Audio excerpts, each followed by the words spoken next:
Welcome to the 6th, possibly 5th or 7th annual Lookie Awards. Thank you, me, for that announcement. Hi, it's Clark Little, host of the Overlook Hour. This is the Lookie Awards. Cut the music. Cut it? Yeah. Oh, all right. Hard cut. Okay. Like my peen 15.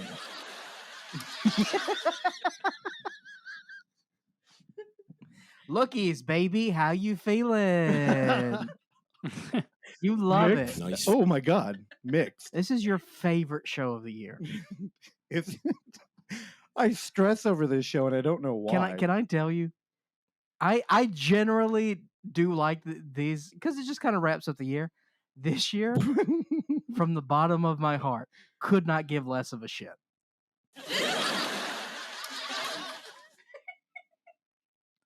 I don't know what prompted this new edition, What? but I don't hate it. Well, what new edition? Marky Mark. Marky Mark. Was he a new edition? Oh, No. oh God. No, Bobby Brown. Was he a new edition? Oh God. What? You're not gonna laugh Marky at that? Mark. Come on. Okay, there they go. All right, and the jump has been made by the shark. No. We've invited many people here. We have a full band. We've got hundreds of people in the audience. This is a I big am occasion. also here. Oh, dude, David. We're gonna have a lot of impressions today. It's gonna be great. We'll make David do the countdown. Oh, I don't think he's capable. The countdown to the grave. He's well into that countdown. Let's be very clear. All right, I'm a little nervous about this. Why? Well, this is going to be great. We're going to knock this out in 30 minutes. Oh yeah, okay. It's going to be super cool. As we said on Tuesday's episode, no guest this week. We just, frankly, we just wanted to treat this like a doctor's visit and just get it out of the way. That is not true. You were pumped about it like 2 weeks ago. Hey, I'm fucking wearing a sports coat right I now. know. Thank you very much. I'm trying to get hyped up over here. I get it. I've got the sports coat on. I've got the Tissot on. Okay, got my Tissot. You got the Tommy Wiseau? Got the Tommy The Tissot. Tommy Wiseau. You know there's what? a joke in there. I don't know it. This is my Tommy Tissot. This is great. The name of the watch is it's a Tissot. That's how you spell Tissot? Tissot. Tissot. Hate it. What the hell? Oh boy, the fury of the Eastern Bloc is amongst us. All right. Now, what's our rules setup format going to be this year? What is this, white elephant? Kinda. I mean, it feels like it. We all brought 5 gifts to the table. I mean, look, I have 5 now. As we said before, we do whatever we want to do. So the rules are pretty loose. It has to be from 2021. However, even that is loose to a certain degree because, again, with release dates, it's all a little funky. And I mean, I've got one on my list that it shows 2020 release, but it was released here in the States in 2021. I mean, my favorite from last year, I still don't know if it's been released. Oh, how'd you watch it? Film festival. Oh, yeah, that is tricky. Yeah. So, Yeah. What are you going to do? Well, just put it on your list anyway. There you go. Overlook Hour, episode 210. Lookie. All right, so we're going around the 310. table. 310, yeah. 310. Oh, God. Wait, this is our 310 to Yuma? It's our 310 to you. Oh, it's our 310 to Yuma. Damn. I don't have any questions on my list. That's a shame. Oh, spoiler too. Okay, so traditionally we went around one at a time. I did think about, I was wondering for the sake of time, if it would just be easier if everyone just went their top 5, but I don't like that. I don't like that either. I don't like it. So we'll go around the room. Do we have any word? I think that we should open up the floor just saying of our impressions of the films. Look, you and I have talked a fair amount this week about, trying to curate and collate our list. And frankly, I think this was a little tough this year. It's very hard. Yeah. I had a list, I think, of 17 films I had to pull my 5 from. And look, I'll be very clear. I love everything on my list. It's just I don't know it's a strange list, and I'm okay with it. I'm starting to, learn from it a little more. Love Strange it, by pet whose it. standard? There's not Because I would there argue is diversity, Yeah. but there's not. I don't know. Somewhere I think there's an underlying theme in all of my picks, and I can't figure it out. So you think professional critics would poo-poo your list? Here's the thing, and I'm gonna get it more into this a little bit more, but I think that. All right, here I'll go ahead and spoil things. I threw in a ringer today. Mm-hmm. I kind of waited to the last minute to watch a movie till today because I figured that it was going to be enjoyable for me to watch. I did not anticipate that it was going to be one of my favorite movies I've seen in recent memory. So I had to reckon with that today because, again, I thought it was a bit of a ringer and it kind of messed up my list. So, but I kept number one. And I don't know. I've got some diversity here. I don't know. It's just a weird list for me. And I don't know. Maybe you can try to distinguish whatever Yeah. nonsense I'm saying once I say my list. But I don't know. Randy, how you feeling about yours? Good. Yeah, no, it was a little tough. I guess the top 20-ish of mine. I think you guys give me shit for my ratings. I think I gave more 4-star ratings this year or above than I have in probably several years. And So the it- Grinch's heart grew 3 times. No, it's peer pressure. I essentially, when I started the year, I started a list of movies in 2021. So I essentially ranked pretty much everything I saw. But it gets Oh. pretty sketchy post 25. What 'Cause about that's when you get into, when it gets Post Malone? Yeah, then you get tattoos on your face. Oh, they laugh at that, huh? I'm gonna learn to hate that real quick. Why? What? Just play to it. They're here to see you. Just give them a joke. Oksana, how you feeling about your top 5? Or your Chris Rock, as we call it in this household?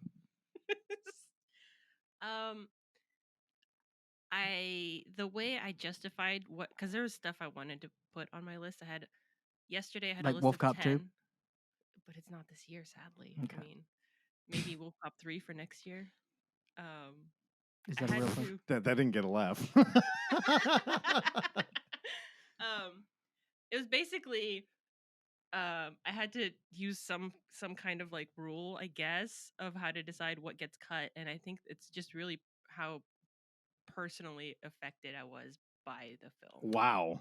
Yeah, I'm with you. I always look. Here's the thing. We'll get more into this because I've already got a preloaded conversation that I'm ready to have based upon what I think is going to be on Randy's list, and because I'm just making the assumption here. Maybe it's not. Maybe it's not.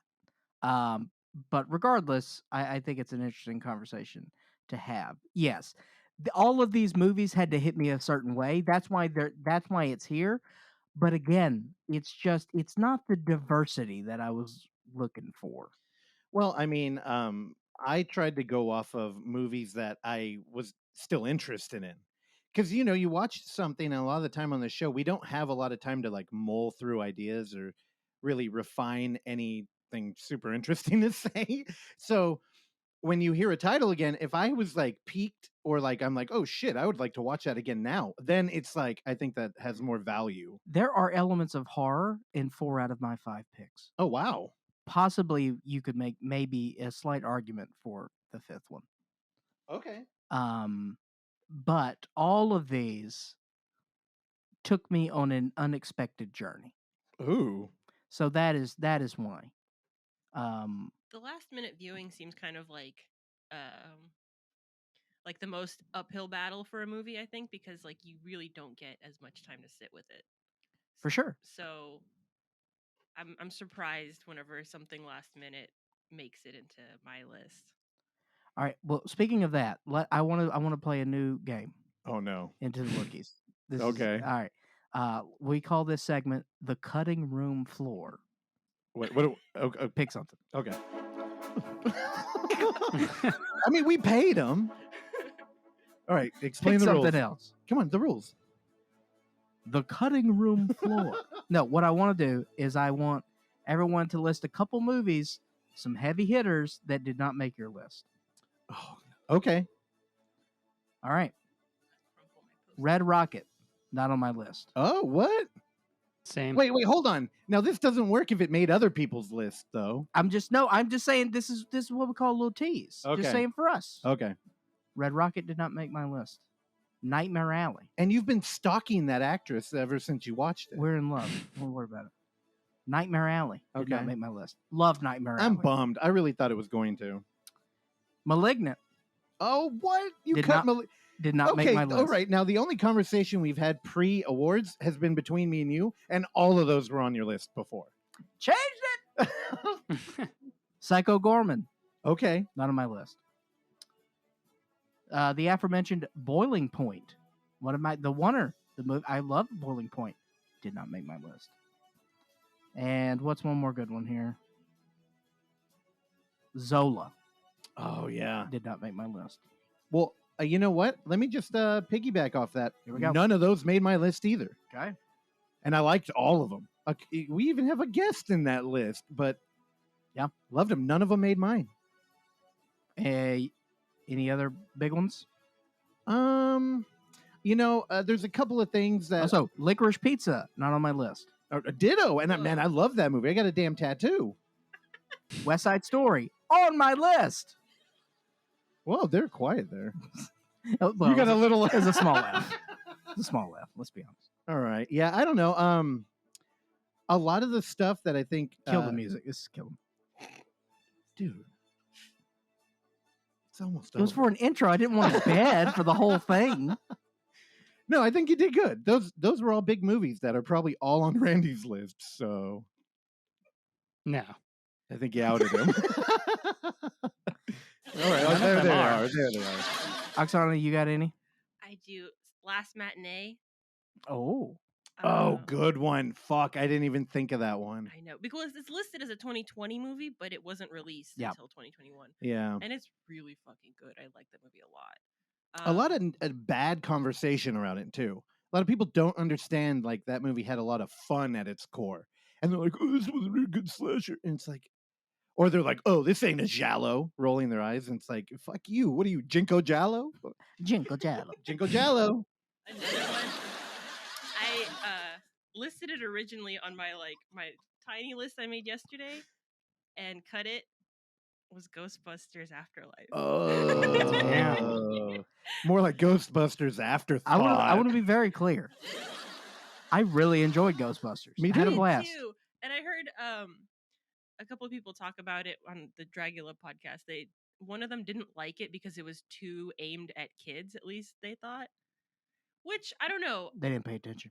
Yeah, I don't know. It felt like I'm not super close to the original Ghostbusters, like 2 movies or whatever. How dare you? I liked them, but I'm not I didn't grow up watching them or anything. But this Well, one, Zool's coming for you, dude. I don't know. It felt like sentimental. It felt like not forced down your throat. Whoa, Whoa. that Okay. did seem like a line from the Ghostbusters movie.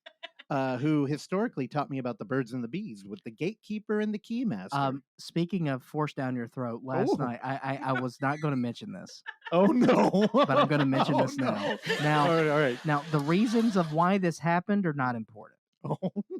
Frankly, it was just an accident how Sounds this like happened. a yada yada yada. over Hey, But last night, I watched another award show, oh no! the 2022 AVN Awards. Oh, what? What? I just thought it was kismet. I wanted to see if we could borrow anything. I'm here to report, no. Oh, what? You didn't learn nothing from it? It's strange. It was mostly done remotely. There was one room where there was rotating performers sitting on tables, like in the stage area, but everyone else was at their home on Zoom. Weird. Yeah, and then like one guy won like 5 awards. He just had like a white T-shirt on, and some people were really dressed up. Some people like was wearing sweaters. It was very strange. Good. Let the award show die, including this one. Yeah. Also, the jokes. Oh, there's one. Also, my favorite part. I didn't know the girl. She won New Starlet of the Year. Oh, that's an award? And here's the thing. And she was on Zoom. When she spoke, she was on fucking mute. Oh, what? So she was the only person in the world who heard her speech. Dude. Wait, you mute the whole time? She was on mute the entire time. It That was rules. pretty great. Also, I'm tired of the audience. Just leave. Get out. All right, they're gone. The band's next. I had to Google what that was. I don't. AVN Awards. Yes, the Adult Video Something. Nemesis. News. They've been doing those since 1984. Yeah. Hell of a year. There. By the way, there are like 300 awards in that thing. Oh, It's crazy. it's dumb. I will say that the one that won their equivalent of Best Picture, it's called Grand Reel. Went to a trans film. Oh, wait. The film was like it went from 8mm to 16 or something. The Yes. film transition. Correct. Oh, if the audience was here, they would have laughed. That's good. Making it All right. making it work. Are you ready for the official start? Well, last thing, Randy, did you have any big ones that didn't make your cut here? Yeah, you took two of mine, Red Rocket and Zola. Loved both of those. Shiva Baby I liked a lot. And also, hopefully this isn't making someone's list, Bad Trip. Yeah, let me tell you something. I flirted with Bad Trip. I really Ooh, enjoyed it. it's a lot of fun. It was great. All right. We good? We're good. Let's kick it off.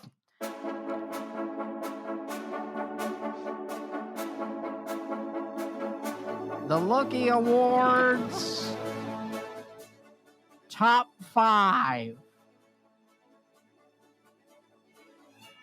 This weekend, we will start with number 5. All right, how do we want to kick this off? Who wants to, we'll go... I don't want to start. Oksana, ladies last. So, Oksana, you go, then I go, Randy, Russell. Okay. I mean, from where I'm sitting, that's clockwise. Actually, yeah. So you, Yep. Randy, me. Yeah, that works. Oh, clockwise. Ooh, brought to you by Tiso. Oh, I fucking wish. brought to you by Cut the goddamn music. Okay, all right, they're fired too. Get out. All right, the band's gone. That was good. That was our whole budget for the year. Oksana, number 5. So I mentioned that I was planning something. I was gonna pull a Charlie and put the Abadook as my number 5. Wait, how's that pulling a Charlie? Because I think he had a Twitter video on Oh, one of that's his right. Don't top pull on Charlie. He has a girlfriend. No laugh? Fuck you. They're gone. They left. Oh, He that's fair. fired them. So I my fired the band. number I could bring them back. No, thank you. Okay. my number 5 is No fake. What are you, YND? Shout out to the Gels guys. Kandisha. Was Wait that a minute. this year? I looked it up. I checked it 3 times. I don't know. I don't know, dude. I don't know, dude. Look at Rotten Tomatoes. Where everybody's googly. I like how. Well, streaming release was July 2021. Oh, okay. I right. don't know, man. I mean, Because the Deep House was this year. dude, Kandisha 20. Okay, go for it. I mean, I guess we're American release. It does. Okay. Yeah. All right. I'll allow it. Fuck. I'll allow it. Oh, this is gonna be a long one. If we're already scrutinizing the first I know film, what happened to throwing the rules to the wind. I know. That was pre-show I could drunk talk. switch it to the Abadook if you want. No. No. This is great. I love it. Kandisha. I really love the ghost stories of like other cultures. This one seemed very new. It had an interesting backstory of how she appears differently to different people. I love how the ghost looked, or I don't even know what the hell to call her. Incantation, spirit, Yep. monster. My ex. Surprisingly gory, Mhm. amazing effects. I loved it. I think you just picked it because of your favorite segment that you were allowed to do. Also, can I say, all right, again, I totally thought this was last year, but great. IMDb says this year we will allow it, no problem. So, by virtue of that, one of the best kills of the year. Oh yeah. By a sweet, sweet man. So sad. I like that character a lot. Yeah. And he got fucking ripped in half. I mean, dude, it's the fucking Lahane of the Bloody Mary world. Randy, are you drinking a silver bullet over there? He's drinking a Bloody Mary. No, it's a beer. It's not a silver bullet. I don't know what that is actually. Actually, I didn't mean to say silver bullet. I meant to say the non-light beer, which is the banquet beer, because it was a beige can. Yeah, the bullet is yeah, Coors Light. Yep. I misspoke. That's my favorite cheap beer. All right. Actually, it's Oksana. not true. Kandisha has a 12% on Rotten Tomatoes. Oh, they're Really? Audience score 78. Yeah, with the other people. one. Yeah, people did not like it. Yeah, I enjoy candy. I think it was the actual artistry and the Frenchness of it all. Sorry, I'm trying to steal a page out of Randy's all right. book. Yeah. Speaking of artistry in French, oui. Ready? That's your cue. Yeah, my number 5. If you look it up on IMDb, it also says 2020. But if you go down to release date, it says February 12th, 2021. I'll allow it. I think it's probably the earliest movie on my list. And since this is a horror podcast, I went with a horror choice. No way. It's a found footage choice, too. Oh. The person has been on the show, and I rewatched it again last night just to kind of solidify it. But it's I Blame Society. Excellent choice. Good job, Randy. Yep. You can go back to episode 234 to hear our interview with Gillian Horvat. But yeah, I don't know. It's just got like a really sort of a punk rock attitude like in the movie where she's kind of just like, struggling artist in LA and kind of like getting the runaround from shitty dudes in the business and producers and stuff like that. And she's like, fuck it, I'm just going to make my own movie. So, it's got some meta stuff in it too, it sounds like, from talking to her and kind of like working in the industry and, living in LA. And yeah, it's a hell of a lot of fun. And the ending gets me every time. I love it.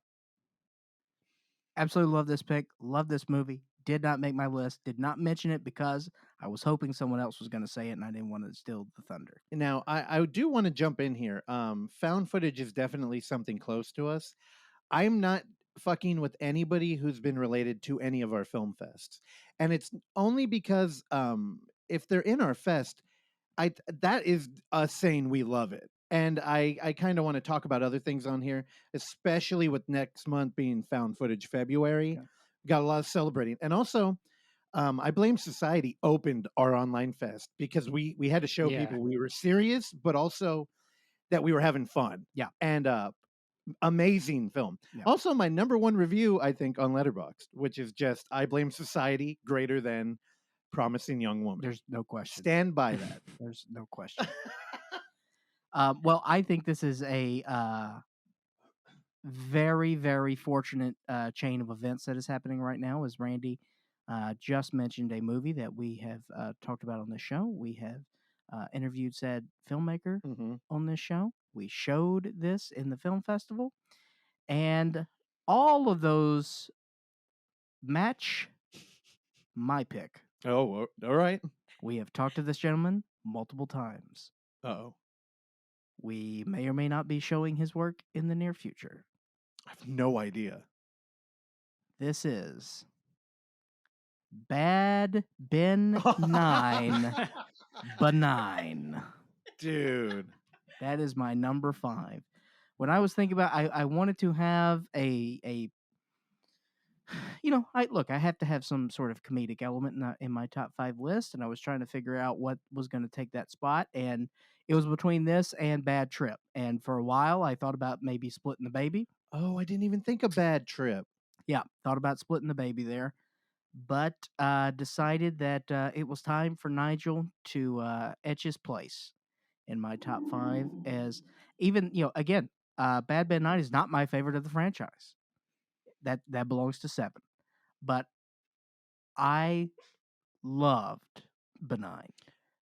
we had talked about it briefly, and I think if you're a listener of the show and you've never ventured into Bad Ben, honestly, I think Bad Ben 9, even though it is a little bit of it's deep in its own lore by this point.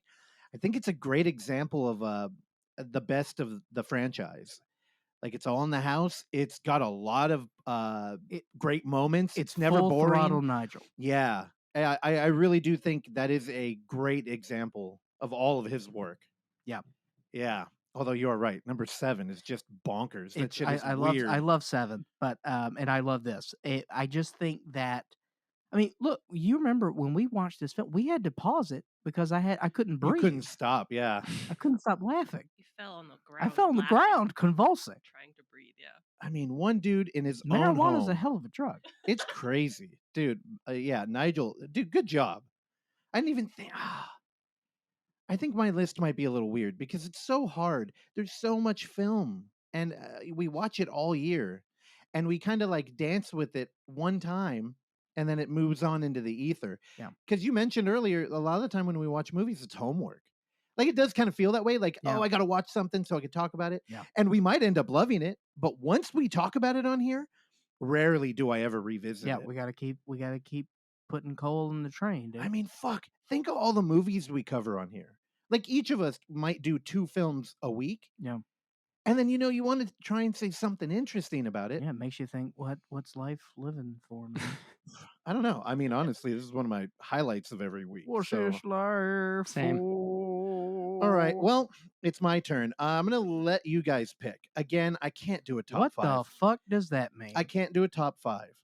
It's just, how do I rank something? I could rank it by Every time. my entertainment value, but honestly, dude, there's recency biased. There's like, what am I currently into? I mean, honestly, I'm reading more than I'm watching movies now.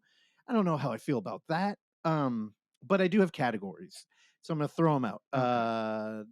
You know what? You can pick in the order that we have given our list. So, Oksana, do you want? Which me and Oksana have not talked at all about our list, so I'm a little worried we're gonna Well, have sounds like crossover. communication problems between you two, and I'm not getting anywhere near that. Continue. All right. So, do you want my favorite indie, my favorite horror, my favorite hybrid, my favorite theater experience, or my favorite fantasy film? Fantasy film. All right, you picked the toughest one, of course. And it's okay. Here's the thing. Fantasy, I've gotten cute with this in the past. I think what is the I just talked to you about it. The one from the director of Trick or Treat, later went on to make a whole career out of making kids films. He did one about a dog adventuring across the country trying to find his family, A Dog's Way Home. Dog's way. I think that was mine last year for like adventure fantasy. Take the dog's way. This year there's been a bunch of stuff. I'll say right now, I'm not going to get too deep into it. I watched Spine a Night. This is what most of you have been telling me. Madeline, RIP, one of the co-founders for UF, did a screening presentation online of this film, and she kept telling me there's this rotoscoped fantasy movie. Could not be more up your alley. You need to have these guys on the show. You need to watch your movie. It's not out till next year. Well, the movie's been out. Yellow Veil picked it up. I have this weird pressure whenever people say this is for me. I avoid it like the fucking plague. I don't know why. I watched it. It's not my number one. I loved it. It'll come up later. I'll bring it up next week or something. There's also Mad God, which was a fucking claymation apocalyptic dreamscape of nightmares. This thing, the Phil Tippett film, I talked about it. I don't know on what episode. That movie deserves every award. It's not my pick. There's another movie I saw in the theater that I loved, and I got a ton of grief from listeners for bringing it up and discussing it 3 separate times on the show. Of course, I'm talking about The Green Knight. And I just it's not my pick. The Fox, it lingers. We deal a little bit too much in pretension here when I'm thinking of entertainment, although I did love the Bathed in Light that Giuseppe Perkins had told me about, the new technique with lighting, and I love this film. David Lowery, you're amazing. Clark, do you want to say something? I have no idea what's happening. What is your movie? My movie is the one that I convinced Randy to join in on, The Last Duel, Christ. directed by Ridley Scott.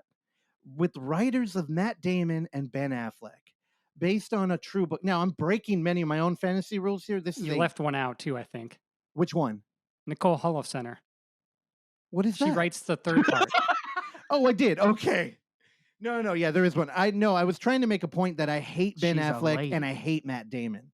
And Sure. they both have major roles in this Why? too. He's the best Batman we've ever had. Yeah, there are 3 screenplay writers here. Now, man, there's some Ridley Scott. Talk about a director I loved and trusted who has made a ton of weird shit and has become a weird, like, what's he making movie for? You kind of loved guy. and trusted Ridley Scott? Yeah, man. He's a made scumbag. He killed his brother. Oh, I forgot the wrong Scott died. That's right. You know, dude, where's the audience? Well, we shouldn't have fired them.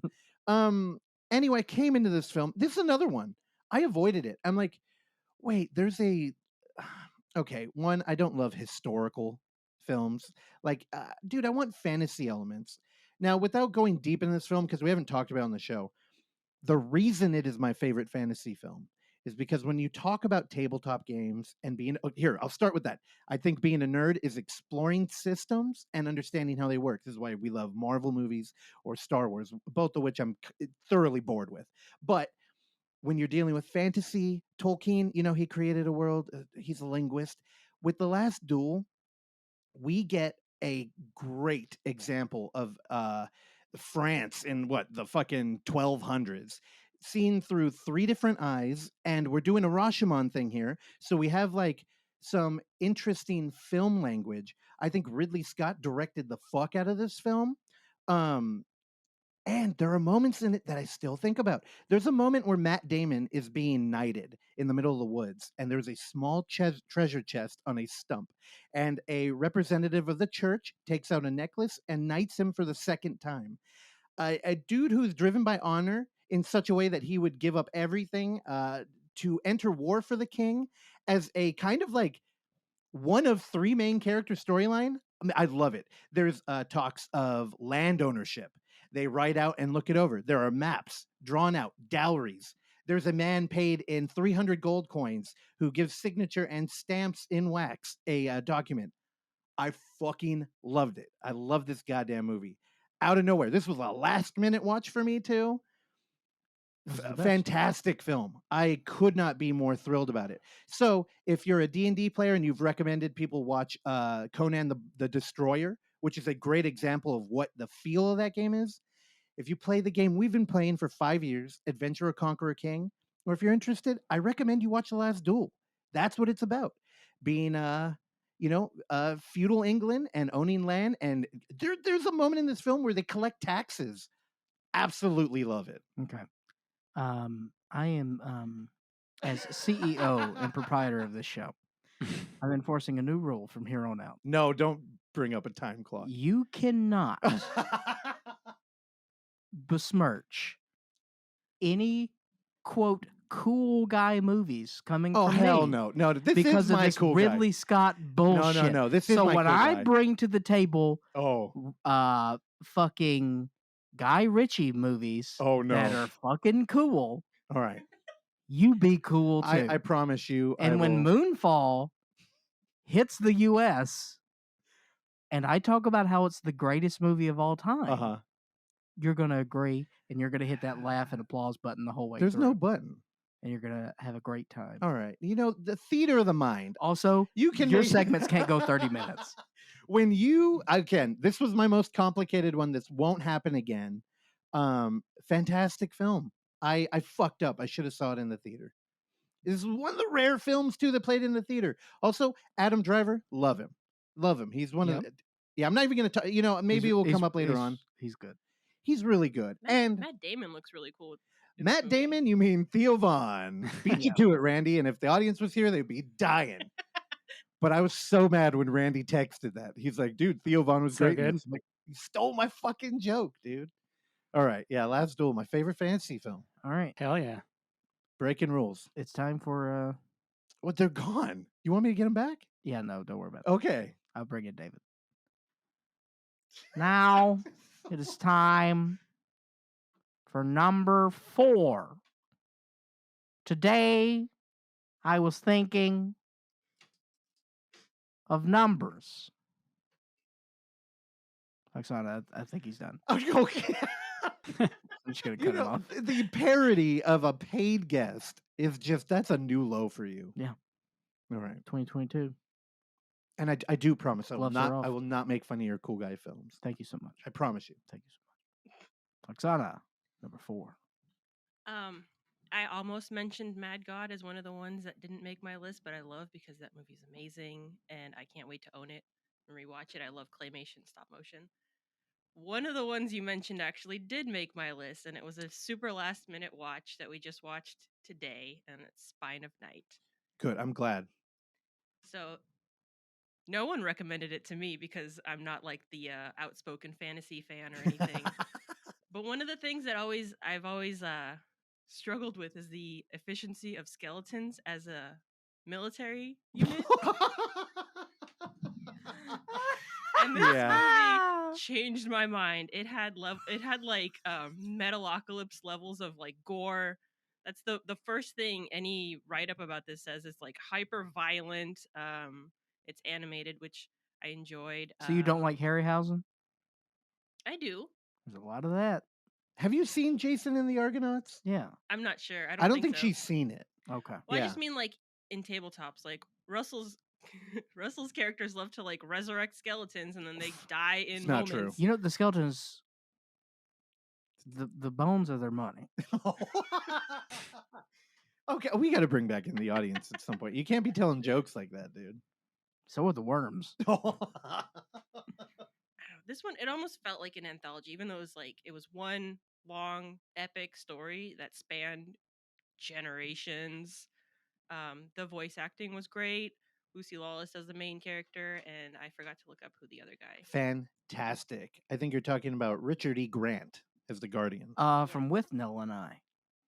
Also, he was Randy. What was that movie he did with Melissa McCarthy? That's good.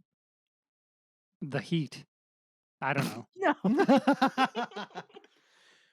I think he won an Oscar. We also got a Larry Fessenden in here. Oh yeah, And thoroughly distracting Patton Oswalt. Oh boy.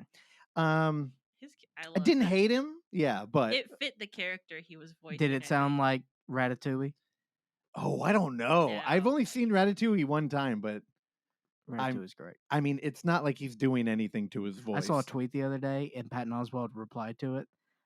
The tweet was just, "Has anyone ever thought that the bad guy in Ratatouille is a bad guy just because he didn't want mice cooking his food?" I always think of the Key and Peele skit. There's a Ratatouille, and that rat like makes a sandwich for his friend. Yeah. It's all chewed on. Yeah, all right. You got anything else on Spine tonight? No. I think I'll leave it at that. Right. I really liked it. I would like to get into that movie more, but now's not the place. Randy. Number Yes, 4. sir.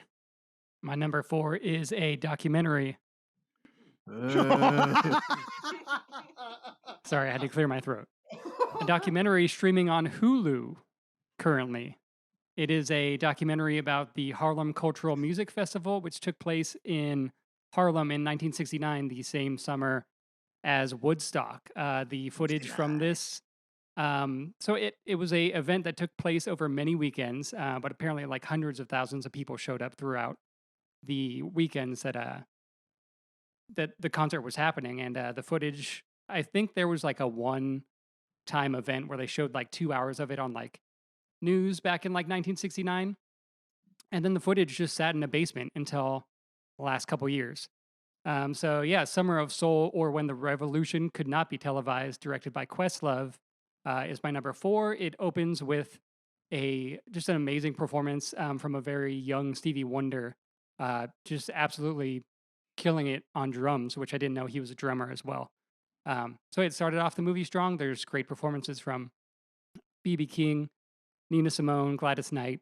Ton of just really great performances. Like the footage looks amazing too. They basically shot everything just with sunlight. There was no like budget for like lighting and everything, but they kind of just like had the stage facing the sun for the most of the day, so they get like the peak amount of sunlight for all the footage, and everything looks great. And yeah, the music is really good, but it's also intercut with interviews with people who were there or some of the musicians that are still living to this day. One particular that is very, it gets a little dusty when you're watching it, is a kid who was there um, when he was like very young, so he like barely remembers it. And since this footage had been sitting in a basement for so long, it hadn't been seen, so he didn't know if this memory was real or not. And so they're showing him the footage again, and then they're kind of like talking to him about it, and he gets very emotional. He's like, I've lived with this memory that this thing happened and that I was there with my parents. But he never like could corroborate it because this it was just like wasn't really a thing that was like talked about or shown too much. And yeah, it's a great doc, and it's streaming on Hulu. I know. I've been meaning to watch this. I've seen this on several lists. Looks great. I love a young BB King. BB Burger King.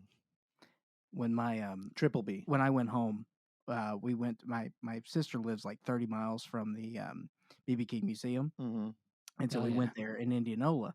It's the second time I've been, but we took our kids. Obviously, my mom was there because my mom wanted to go. Had never been. Beautiful museum, incredible museum. His gravesite is there as well at the museum. I mean, they done a great job, and actually they did a lot of work since the last time I was there over a decade ago. They actually added his tour bus at the end of the tour, one of his Huh. Rolls Royces. And it also it also does a very good job of just obviously big part of the civil right Yeah. oh boy, the civil rights movement, and then also just talking about northern hill country blues and all that stuff. Very great. Well, my 2-year-old niece went, and No. she's learning to talk, and BB King is a very easy word she can say. Mm-hmm. So, and she was into it. Anytime and there's plenty of pictures of BB King. So she pointed to the picture, said BB King. Well, the problem was that every African American gentleman she saw BB King. Did you So, laugh? Of course. Yeah. That's the problem with children. It's adorable. They're always hunting for the laugh. BB King. And when she saw BB King's tour bus, she went, BB Bus. Oh, I like that. She shot. My number 4. Here's the thing, guys. You understand that I have an issue.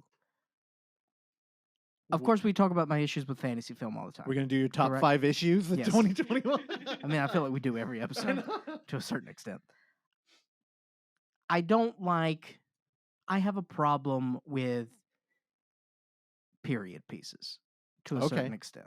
Now, every movie's of its period. Okay, fuck off. I That's get a it. dumb argument. Yes. But and so a movie about a nun in the 1600s on paper does not excite me. A nun? A nun. Oh. A nun, yes. I thought we were talking about Ruinon again. There's probably none in the 1600s. I don't know. It's pretty easy to make, I imagine. In a clay pot or whatever they're doing. But you throw in Paul Verhoeven, and then we got a different game here. And then also, sprinkles on top. We got some lesbian nuns, and let's party. Benedetta is my number 4, which again, I think we had discussed on Tuesday that we had snuck this in at the witching hour, trying to make the cut, and boy, loved it. It's I mean, what can you say? He still got it. He's 119 years old, I think like 87. and this thing here's why I love it so much. Farts. Man, there's some good fart stuff in here. There's good fart stuff in here. Symmetrical areolas. I really like this script. I think this script is really good. I think it's really sharp. I love the actress who played Benedetta, Virgin. You can Google it. Yeah. Fira. Charlotte Rampling is always great. The guy who played the junior pope with the fancy hat, he was great. Lambert Wilson, Alfonso. Yep. Oh man. And the other lesbian, she was great. I loved every second of this thing. I mean, it is vile, terrible CG that I could not give less of a shit. And frankly, it worked even more. It was more effective to me than had it been good CG. and I don't know if I can explain that. Hold on. Now, just so everybody, in case you missed that, in case Clark's soothing voice lulled you to sleep, he just said he liked the CG fire in Benedetta. It works. All right. We should have a special award for best use of CG fire. There's Also, like a let me CG note- sky at one point too that like I didn't hate either. It was No, I didn't it hate the worked for the sky. movie. Comet? Yeah. I Yeah. hated the fire, though. I will say that. And again, Paul Verhoeven. This movie is dripping with satire. Yes. So Yep. I wouldn't be surprised if he did that on purpose. Of course. That's why. Yeah. That's For why sure. it was a whole package for me, man. I just like God. This is so much better than it needs to be. Yeah. And this is if you're going to make a movie about a nun in the 1600s, and for me to like it, this is the only way to do it. This is the only way to do it. What was that comedy that had a bunch of comedians in it that was all taking place in like a church or something? It came out years ago. Your Highness. It had Audrey Plaza in it. Oh, did not like it. Okay, I was wondering. Yeah. What is Yeah. that called? The little. Like the little hours? Yeah. Is that what Yeah. it is? Yeah. Dude, it was named after you and you don't like it? I didn't understand what was happening. It did not resonate at all to me. And this was like a warm lesbian Latrine. penisless Jesus blanket.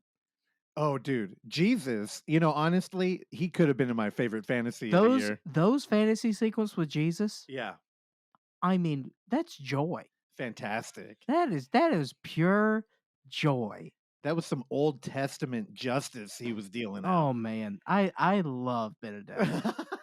Four is pretty high. I don't know. These are all flip flop. I love Benedetta. Okay, so you think it actually could be higher if you were to refine your list? You know what? To be honest with you, I could have flip flopped 3 and 4, Okay. All right. but we'll get into 3 here in a minute. Can we take a 2-minute break? For what? I have to pee. Okay. And I don't want to miss anything. Do it. Okay. I'm so Yeah, sorry. yeah. Here, let's bring the band back in, and then Oh, let's do it. we'll have you know what, band? Can you play the theme? It's 2 minutes long, so. Pee in that cup. I know. You know, I think it was one of the episodes from this year. We had a guest come on who I'm still kind of conflicted about how I did it, but I talked to him about how he appeared on another podcast and they recorded for 5.5 hours straight without cutting. And he had admitted that he had peed twice while recording into a cup. God. And I remember that. I can't place the name though. okay, let's play a little game. The guest was on promoting his Amityville movie. I've never seen one, so I don't know. Oh. Amityville Poltergeist. Uh-huh. Calvin McCarthy. Yeah. Good friend of the show and of the Unnamed Footage Festival, Zach Carter, who turned us on to his film. Yeah, he honestly, I'm not going to name the podcast again. They do well on YouTube, but they were not nice to him, and it was one of the worst treatments I've ever seen of like a guest on a show.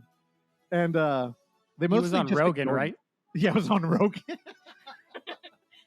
No, but they were just kind of like mean to him, and he's a guest there, but they mostly just ignored him, and he would pop in while they're arguing. I don't know. It was good, but again, I'm talking about Calvin because he did pee into a receptacle twice while on camera on a podcast, and You know those guys probably did too, right? I mean, 5 hours straight. I don't know. What's the etiquette there? I would imagine you would just get up and leave and not even say anything. They're kind of harsh to each other. I mean, we kind of are, but dude. And he has returned. Here, I should play the door sound. Oh, welcome back, Clark. Thank you. We had a lot of riveting conversation about prior guest Calvin Yes. McCarthy from Amityville Poltergeist. Russell John, Amityville Poltergeist would have made my top 5, except it came out in 2020. you're number 4. Hindsight is 2020. All right, what Rubik's Cube do we have to solve now? All right, my cork board with the yarn attached is quite confusing as I look at my list. I'm going to give one away just because I think the category I created for it 2 minutes ago kind of gives away the thing anyway. This year at the Unnamed Footage Festival, we've added a new subcategory of in-world camera cinema. This is a little bit of us letting in other voices and acknowledging kind of a blind spot. We're calling it found footage hybrid films. These are films that only have, certain parts, maybe moments that are in-world camera, but further the conversation of found footage in general. And it's been an oversight for us, and this year I decided that I'd like to honor that by bringing up a film we had talked about on here previously. This film is a hybrid found footage film, and the parts that were found footage also happen to take place underwater. I am, of course, talking about The Deep House. Ooh. This film is a perfect example of the type of movies I love. People critique the fuck out of this film for all of the technical flaws, mostly relating to screenplay and or maybe like acting or even tropes of horror genres where jump scares are forced. Maybe a cat runs out of a closet. Well, if you didn't enjoy the CGI fish coming out of the closet that cued an audio jump scare, then I don't know if we could be friends. The pure mystery of things that I've never seen in film is enough for me to think about this movie regularly. A dude on a rocking horse underwater, discovering books that haven't been damaged yet have remained underwater for decades. A staircase that isn't CG or fake, that's actually underwater, probably from a flood. A drone made for underwater that played music. It's an underwater boombox. This film is fantastic. Julian and Alexandra are the directors of a film that Clark became savvy to, I believe, this year, Mhm. and it kind of set us down this like pathway of exploring their legacy from Inside to Kandisha and their new film, The Deep House. Man, I love it. It's fantastic. So I think it's a great example of a film that may not be completely found footage, but can definitely deepen our understanding of the subgenre. I really enjoyed The Deep House, and when it impressed me, it's hard to find something that could impress me more. Because part of it is just I have no idea how they made this work. I know. Um, Fantastic. Where The Deep House drowns for me is in the storytelling. Yeah. However, it's forgivable, and I will rewatch The Deep House. Yeah, but again, What a fantastic pair of filmmakers, though. Like, oh yeah, man. Inside, Kandisha, The Deep House, like you could be proud of those films. Yeah, Groundhog Day 2. I mean, jeez, dude. Yeah, yeah. So that's my not a number, but that's my favorite hybrid film of the year. Again, we are again the Unnamed Footage Festival 5 is happening this year, and we have a whole category of hybrid films. They are not considered for this list. This is our lowbrow fun podcast where I want to make a very opinionated argument for a film that most people do not like. That's very serious, and I love all of them. So don't even ask me about them. Love it. All right, now we're rolling into number 3. I've killed Lynch, so we're done with that bit. So I'm just going to keep. Well, the band's back. All right. So go ahead, band. Number 3. Number 3. My number 3 movie. I couldn't even describe it after we watched it. Wait, what? I had a hard time fully understanding what I had just watched. I've listened. Hey, what? Get out! They snuck back in with the band. I listened to other podcasts that made me just want to rewatch it, and luckily, it showed up in the mail today, and it's Titane. Oh! Is there crossover? Okay, yeah. I won't bring that up, but yeah, I think this is our year of crossover. It's Titane. Whatever. Yeah, on the ride home, like Russell and I saw this in a movie theater. It was, I don't know. It was a fantastic date night. We drove out of town. We went to a theater we'd never been in. Everybody was alive. It was deep in the COVID era, but people didn't care. They were out there enjoying themselves. They all seemed to be tweens. They were eating outdoors. We felt so old and out of place. Yet we climbed into a theater. It was packed for Titane, who nobody can understand the title. It's Titane. And nobody walked out. It was a beautiful, mystical night. I mean, I one of the opening song where she's dancing on the car has been on my playlist ever since we saw this. It feels like you can rewatch it and have like new theories about what's going on, whatever. It's one of those movies that like you can keep talking about no matter how many times you've seen it. And it made me scream in the theater. There was a fantastic write-up about Titane in Fangoria that I, being an opinionated podcast host, they said a bunch of things that were completely counter to what I had said on the show when we reviewed it, and I still think they were correct. There's a lot of room here to get lost in thought and enjoy it. Yeah.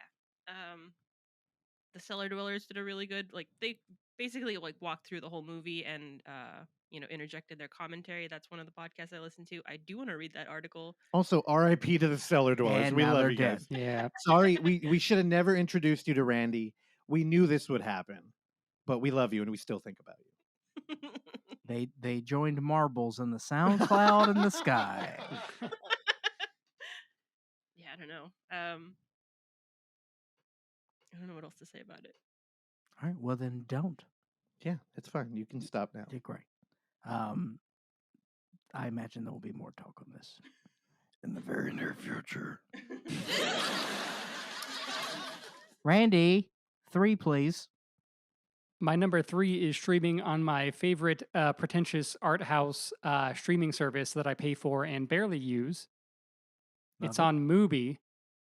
It is this director's final film. He finished it just before passing away. He's been around for a while. He directed House or Houseu. It's called Labyrinth of Cinema. I talked about it on here, but I talked about like the first half on here. And I mentioned that it was very maximalist in its style, and it was kind of hard for me to get into, but I ended up going back to it and finishing the second half, and I loved it, and it really stuck with me. So essentially, the movie is a movie about watching movies. There's this like sea town in Japan, and it's the last night of this cinema being in business. So they're doing a Japanese marathon of a bunch of war movies. Lightning like strikes the theater, and some of the audience members end up like going into the films that are being shown, and essentially like find their way through, and they like meet this girl who's in the movie, and they get into a bunch of different random situations. But essentially, towards like the last third, when the movie kind of slows down, it becomes about them trying to save her from the bombing on Hiroshima. So they essentially know that she's going to be there the day that the bombing happens. So it ends up becoming like an anti-war movie, and I did not see it coming, and I really loved it. It is 3 hours long, and I do want to go back and watch it like properly, like with all 3 hours, and kind of just sit through it. But yeah, it's I've been meaning to go back to it, and I probably will soon. But if you got Mubi, it's a good one. I don't know. I thought you were about to say something. I was, but then I was. Randy, did you end up watching Beach Houseu? No, I haven't seen that yet. I don't know if you can. They replayed it for the second Racer Trash that I thought was going to be the last. They opened with it. Yeah. I think I was in Florida when it was happening. Oh. That sounds a perfect background. Is Mubi the only place this is available? I think so. I believe there is a Blu-ray out. I know they have one at a local video store here, but I'm not sure who released it. Might be Shout Factory or something. Based off Randy's description, I think it's also streaming in hell. I have no idea what that means. Why didn't you drop the name of the video store? You used to fucking have the tattoo on your neck, and now you won't even... Because I'm also wearing their t-shirt, and I didn't want to be redundant for those on this video call. My number 3 has already been briefly mentioned in Uh-oh. Russell's clusterfuck of his first review. Hey, fantasy's a deep one for me. I touched on it though. Yes, you did. Ooh. So this was a surprise pick. This was one. This is a film that I'm going to be honest, in many of the circles that we all occupy here, and I think that we occupy many different circles because I think that our reach is far and deep, and our interests are varied. However, I believe to some extent this film was on everyone's radars. This actually got pushed back because of the Corona-19 novel virus. So, The Green Knight Dude. was pushed to this year. Now, Fuck again, yeah. I don't give a fuck about fantasy. I don't give a Same. fuck about King Arthur. I don't give a fuck about knights. I don't give a fuck about castles. Frankly, when I see that, I want to go to sleep. It does not interest me at all. I just think it's a waste of time. The Green Knight is something different. And part of the reason why I love this film is because of the reception that this film got. And the trailer that was released, and then the people that saw the movie were like, "Where's the fucking action?" Yeah. And there's not. Here's why I love this story. Because it's about a fucking loser who figures it out and it's too late.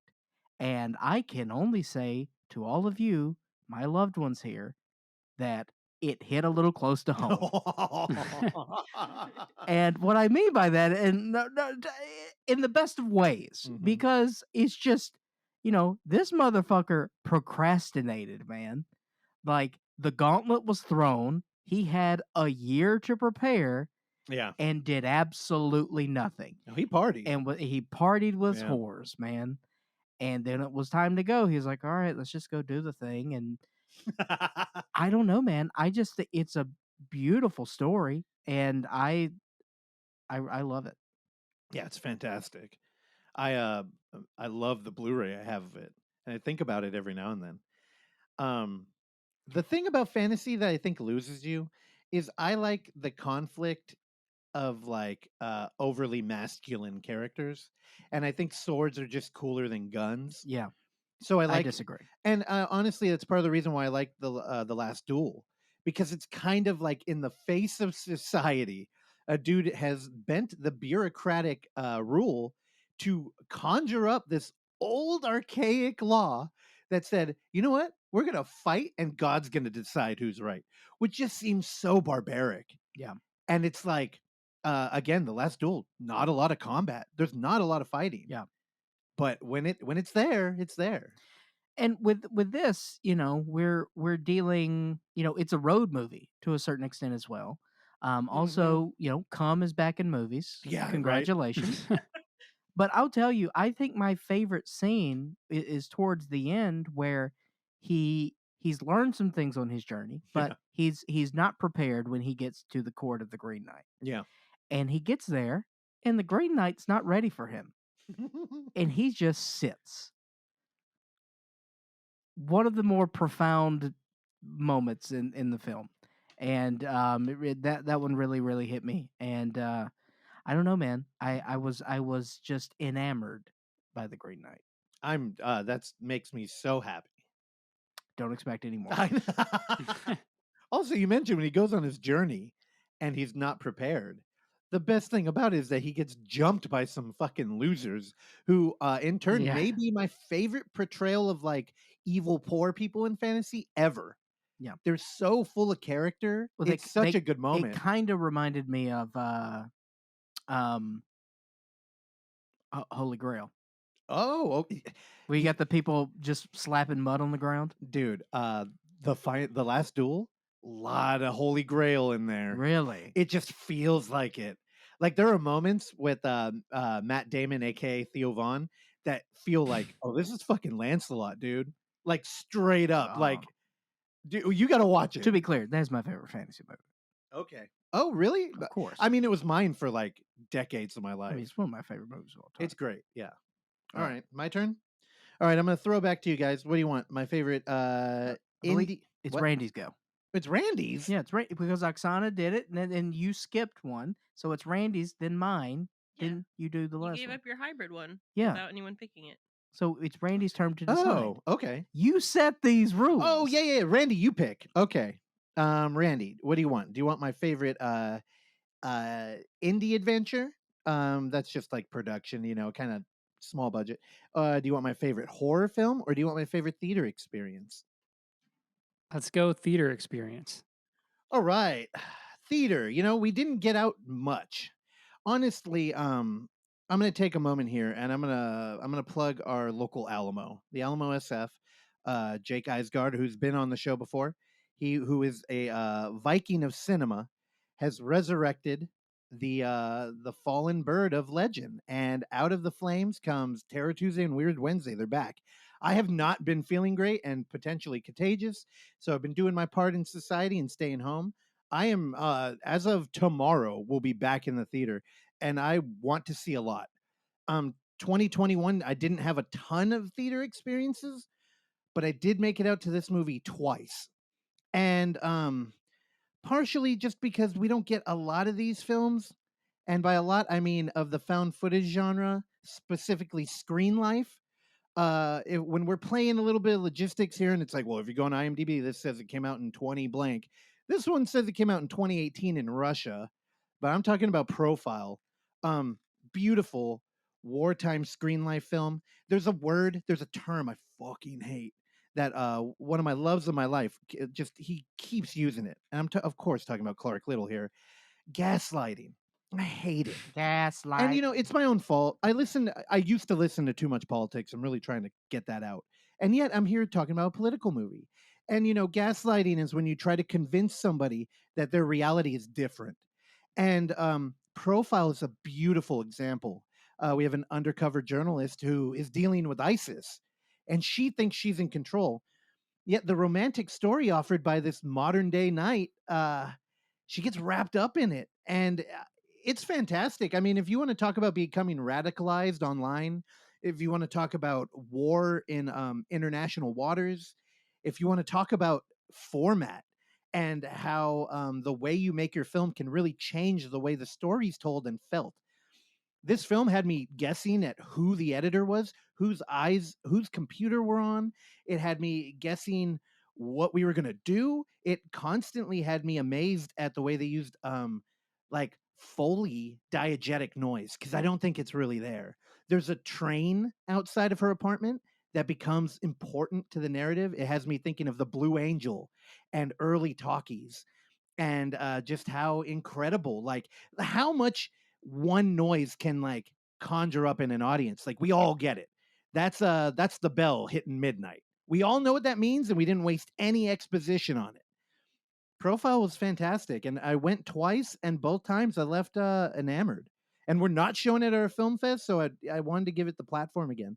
I highly recommend seeking this one out. Not enough people watched it, and with the whole Middle East shit happening this year and last year, I think it is kind of touchy.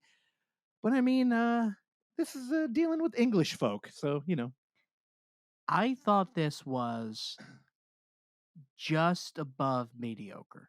You got more from a performance standpoint. Okay. And also, I liked the minimalism of everything. Oh yeah. And again, no, I love Screen Life, but this one, it felt. Did you see it in the theater? Yes. Okay. Were you there with us? Yes, the first time. Okay, I can't remember. Us three and Jasadi. Yeah. Shout out to Jasadi. It felt contrived. And that's a slippery slope that sometimes we can run into with found footage. And I felt that with this one. Now, I'll push back on you there, only because I think the release time kind of helped that. Where this film was remade back when ISIS was kind of like a big deal, and then it just got caught up in like production limbo. Like, it came out in 2018, but I think it was done in like 2016 or something. It was like years. I think it may be completed in 2018 and not released until. Well, it says released in Russia in 2018. So whenever it was done, I know it took a long time, and it kind of came out at a weird moment. Putin was a big fan. Yeah, He produced it. It came out in a weird moment. I mean, that would be great to kind of shift. Assuming that the movie had made more of an impact, but yeah, don't poo-poo my fucking 5, okay? I'm not poo-pooing. Call my shit mediocre, right? I'm not poo-pooing. All right. I know how much you love this movie. All right. Now, yeah, profile. Did anybody else want to come in and poo-poo my fucking film? I almost put this one on my list too. I loved it. I don't know, the screen life, storytelling. It's just, this is the same guy who did both Unfriendeds. Yep. Um, Timur, last name unpronounceable. Yep. Bekmambetov. Mhm. Yeah, he had his hands in a lot of films, from the Russian film Daywatch to Night Watch. Also in the remake of Ben-Hur. Worked on. It was a producer on Blue Whale, which is a found footage film. Unfollowed producer. He's got his film in a lot of this stuff. He was worked on Unfriended. This is a guy I'd love to get on the show, although I think he's actually making some good money and would not spend the time here. But I did want to, put a spotlight on there. We'll probably have to learn his name, and that's. I know, right? All right, now before we get into the next round, I have an award to give. Oh boy, all right, man, come on. All right, now you think we're just doing top 5s here? In fact, all of you think that, because I didn't tell any of you about this. Here we go. But our favorite segment. Our absolute favorite segment. It's often overlooked. Female bag. We have our favorite email of the year. Now, I've poured through all of them.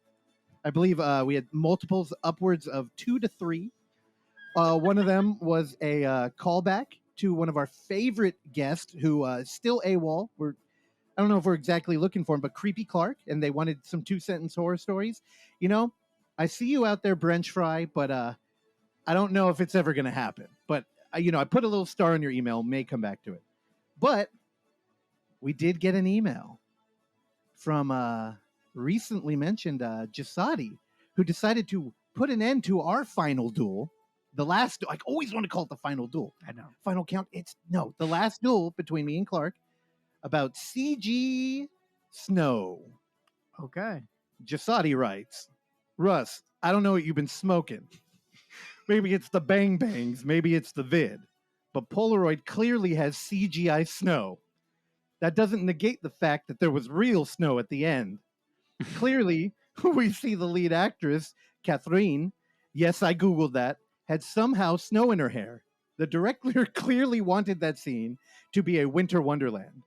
But that shit looks like a Snapchat filter.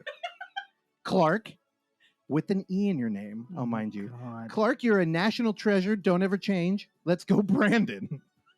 P.S.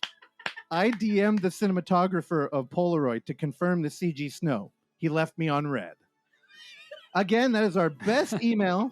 Resurrected segment. I don't like how he went political right after I'm talking about profile. How dare you? And congratulations on the award. Love it. LGB. You're so stupid.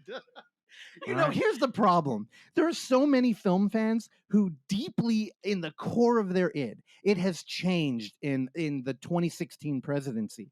And they cannot laugh at that stupid ass joke. And they will be reviled that somebody has now called out where they stand in allegiance to a former president. I'm going to tell you, it's okay. You can laugh at it. It's really stupid. In fact, why the fuck aren't you laughing?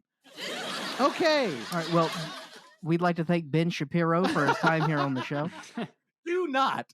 That swarthy little prick. Do not. I honestly, one of my favorite YouTube channels you put me on. That's a hell of a Ben Shapiro. It's very good. What's his name? I always forget it. Kyle Dunnigan. Fuck, he nails it. It's scary. It's so good. It's you know what? scary. You get an award too. Let's come back, band. All right. For best Ben Shapiro impersonation, Kyle Dunnigan. All right. Number 2, Oksana, Valerianova Osachi. Oh, my number 2. You weren't ready? Come on. I never am. Fair.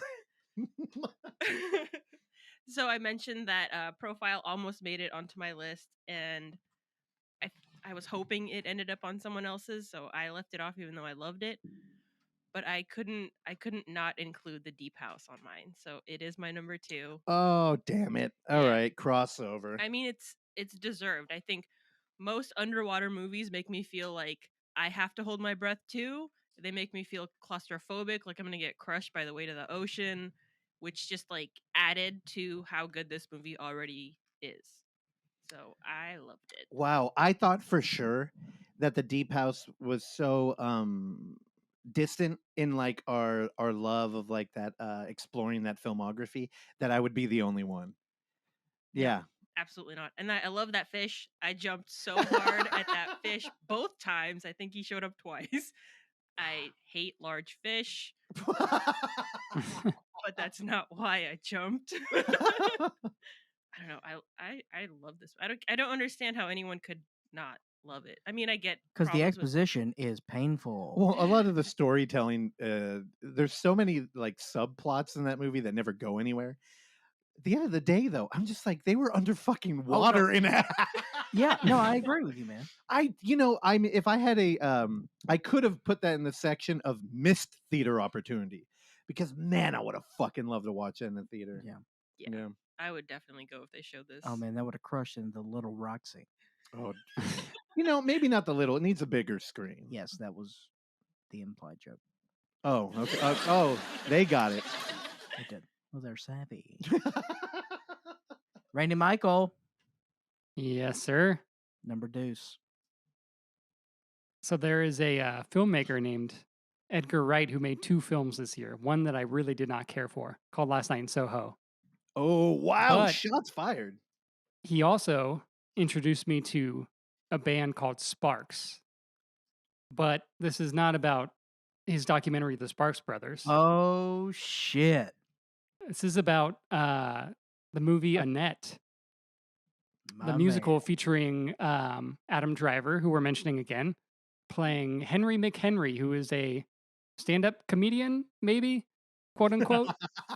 The movie is a musical. It starts off with one of the best scenes of the year with Leos Carax and his daughter in a recording studio, essentially starting off the movie. And then Sparks starts playing So May We Start, the song that opens the movie, and the band starts like dropping their instruments and they start walking to the camera outside of the studio. Members of the cast, Adam Driver, Marion Cotillard, show up, and they just start walking and they all just start singing, and it's kind of like introducing the film and kind of what you're going to see, and just saying like, hey, this is what you're in for, and what you're in for is quite a wild ride. And that is the only joy you get in 2.5 hours. That is And the maybe happiest kind of- all the characters are. True, it does kind of go down from there, but it started off so strong, and it No, gets so weird. I didn't mean negatively. I'm sorry, Ryan. I'm just meaning like, that's Oh, yeah. such an upbeat performance and Oh. everything. You don't mean negatively with him, but you come in on my picks and you fucking No, it's like a call it tragedy mediocre. for sure. I'm just saying. I mean, look, if you want to pick a middle of the road found footage movie just to, prop up your platform. All that's right. okay. All right. But yeah, Adam Driver is great. Marion Cotillard's great. The songs are very good. They're weird. I didn't really know what Sparks' deal was before I watched this movie. But yeah, there's a lot of weird stuff in it. Baby Annette, who is played by a puppet for most of the movie, is just, one of the weirder things I saw in a theater this year. Clark and I both saw this together, and I took a gummy during the movie that we saw beforehand, which has been mentioned twice, and it did not start kicking in until about 3 hours later when we saw Annette. So it was perfect, and I loved it. And I still, every once in a while, will just throw on the first 10 minutes on Amazon Prime to just get that burst of that first opening scene. All right, we have a lot to cover here. Number one, I will never understand your body and how it processes marijuana. It Me takes neither. 2.5 weeks for you to get high. Number two, I'm so glad you picked this. I'm so glad that this was your number two. This did not make my list, and I absolutely love Annette. But I don't know. I don't know if it's up your alley. I know you have an appreciation for Sparks, and Who are you talking to? to you. Oh, And I imagine that you would have you seen any of Leos Carax's? Did you ever see Holy Motors? No, I That's the haven't. big one. I'm super interested. I think Holy Motors is definitely Wait, Holy Motors, did he do Oh, Rubber? no. I showed No. you. No, that's Who am our I other thinking guy. of? Quentin Depew. Yeah. Okay. Who I did see his like buddy comedy Fly movie. Yeah. Yes. I That was love great that too. one. What was that called? Mandibles. Did that come out in This year. 2021? Yes, it did. 2022? No, it came out 2021. Oh shit. Well, Yep. there's a mention. I love that movie. Totally forgot. There you go. I did not see it. I probably would have loved it. Yeah, you would have. I know. I love him. Fuck. What was I saying? Holy Motors. Yes. No. I showed you his segment in Tokyo. That was great. Yep. Yeah. Yeah. Very surreal, but anchored in reality. Yeah. Which is a hard line to walk. Annette is purposefully difficult. Okay. Yeah. And it is a symphony of drudge. Oh, I like that.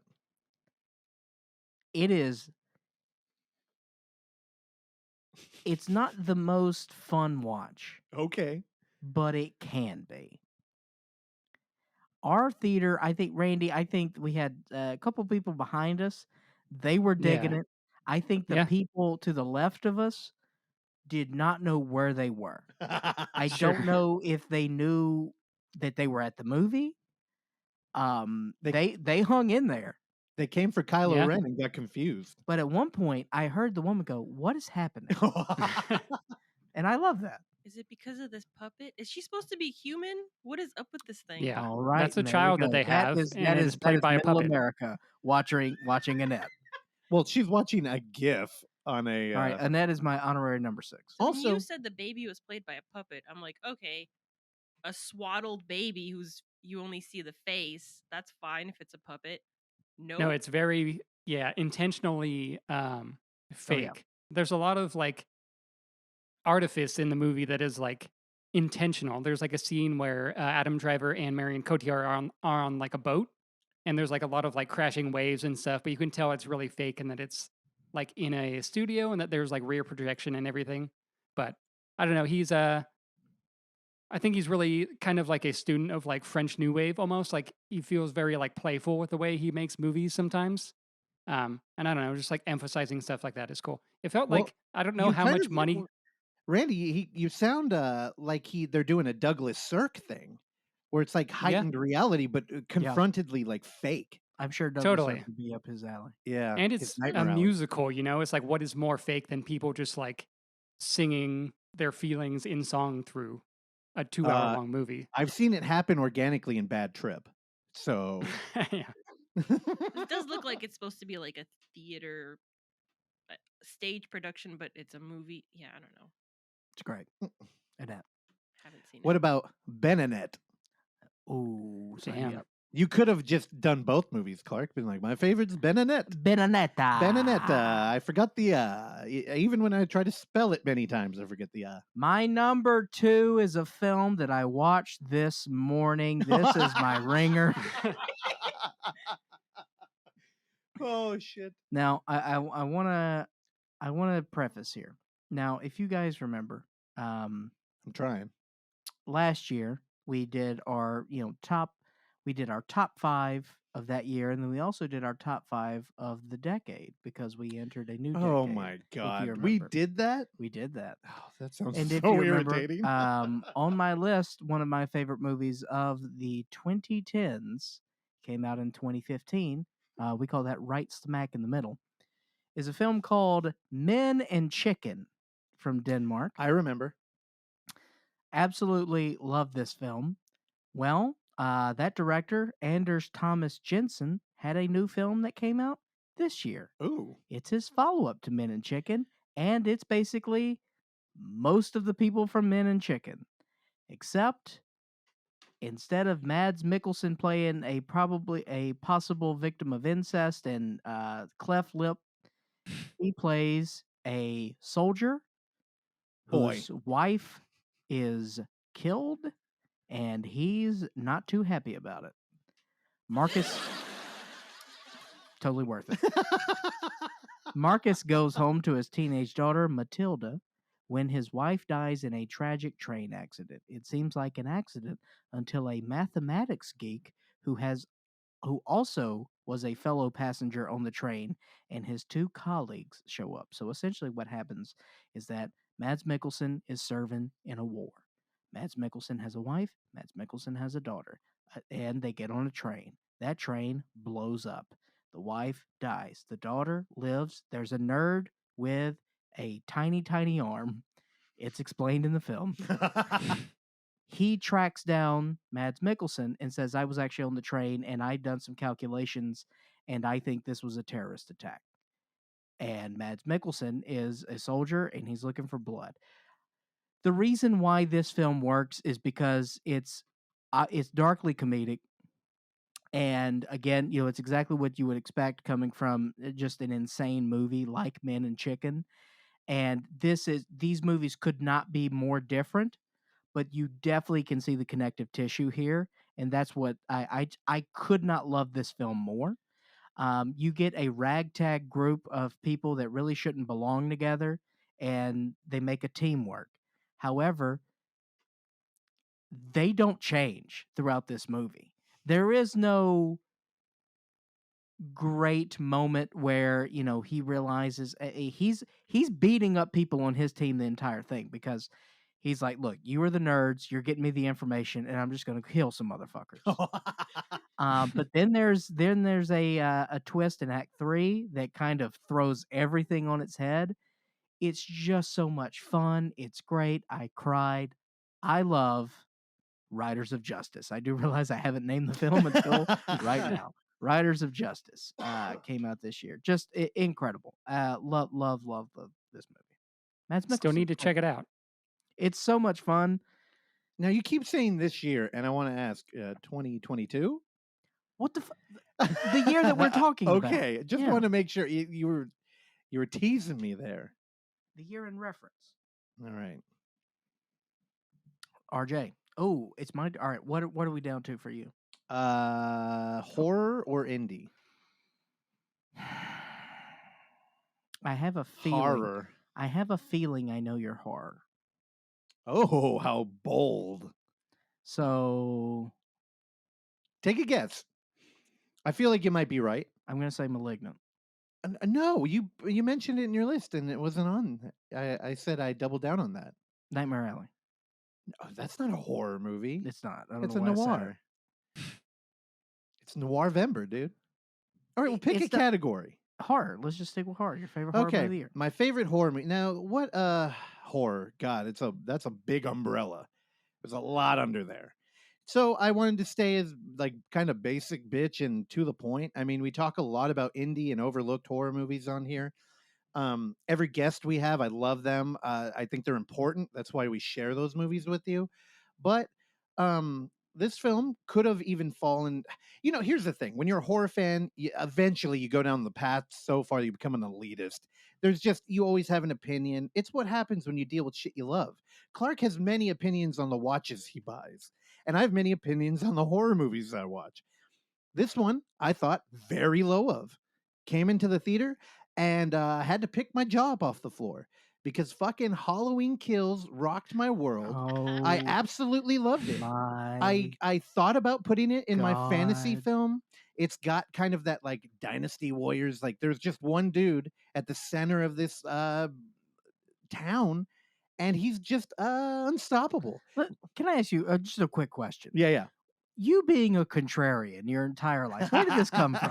What do you mean? I don't know. I can't help it. Everyone on the planet Earth hates this movie. I know. And here's the thing. We're kind of dealing with the deep house again. We're rolling in the deep, as once said a great poet and songwriter. Randy, cut that out. And the thing with Halloween Kills is it's all about the kills, baby. I mean, there are parts of this movie where I literally cringed. And yet I was on a roller coaster ride. This movie could have had no plot. It could have been completely surreal.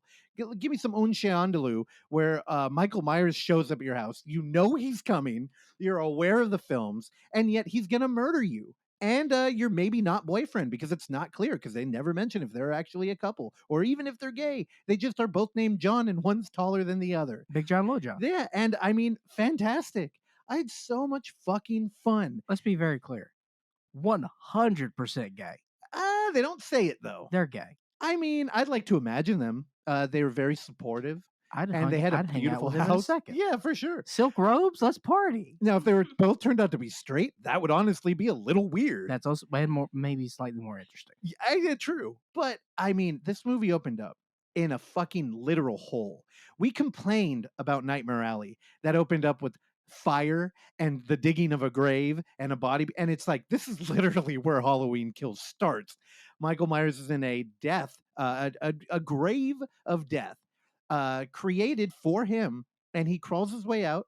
Now, that's a hole, I would say, in the writer's room. It's hard to write out of that and make it interesting. Well, here's what you do. Take America's heroes, the ones that have never been touched, the firefighters.